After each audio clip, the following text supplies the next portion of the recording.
ஆண்டவராகிய இயேசு கிறிஸ்துவின் நாமத்தினாலே அன்பின் வாழ்த்துதல் அன்சேஞ்சிங் சப்ஸ்கிரைபர்ஸ் யாரையும் வாழ்த்து வரவேற்கிறேன்.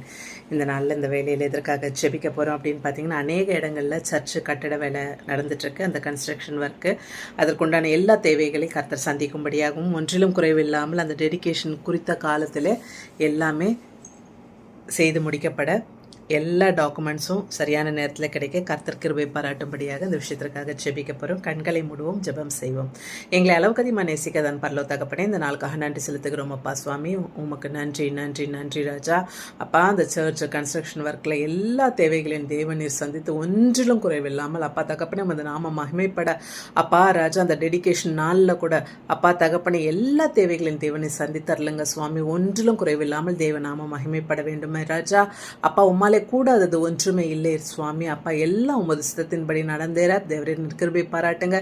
எல்லா டாக்குமெண்ட்ஸும் அப்பா எல்லா டீட்டெயில்ஸும் அப்பா சரியான நேரத்தில் கிடைக்க செய்ய தேவரின் கிருபை பாராட்டுங்க. கொடுக்குற கரங்களை எழுப்புங்க. கொடுக்குற ஒவ்வொரு உள்ளங்களையும் என் தேவநீர் ஆசீர்வதித்து பழகி பேர்க்க வேண்டுமா ஜெபிக்கிறோம் சுவாமி. என் தேவநீர் அதுமே செய்யப்படுறதுக்காக நன்றி செலுத்துக்கிறேன். ஸ்தோத்திரிக்கிறேன் ராஜா. ஹalleluya ஹalleluya ஹalleluya. மகிமையின் தேவனே, கிருபையின் தேவனே, இரக்கத்தின் தேவனே, உம்மை நன்றி செலுத்துகிறேன் சுவாமி. அப்பா உமக்கு ஆண்டவரே ராஜா, உமக்கு சித்தமானபடி ராஜா எல்லாம் ஆண்டவரே நன்றாய் நடந்தேற தேவநாம மகிமைப்பட நீர் கிருபை பாராட்ட வேண்டுமா ஜெபிக்கிறேன். என் தேவநீர் விதமாக செய்கிற தயவுக்காக நன்றி செலுத்துகிற சுவாமி. துதிகான மகிமை யாவும் ஒருவருக்கு ஏறெடுக்கிறேன். இயேசு கிறிஸ்து உயிர்த்தெழுந்த வல்லமுள்ள நாமத்தினால கெஞ்சி கேட்கிறேன். ஜெபம் கேளும் ஜீவனுள்ள பரம தகப்பனே. ஆமேன் ஆமேன். God bless you all. உங்களுக்கு ஏதாவது ஜெப தேவைகள் இருந்தால் ஸ்க்ரீனில் தெரிய நம்பருக்கு தொடர்பு கொள்ளுங்கள். உங்களுக்கு அதை ஜெபிக்க ஆயத்தமாக இருக்கு.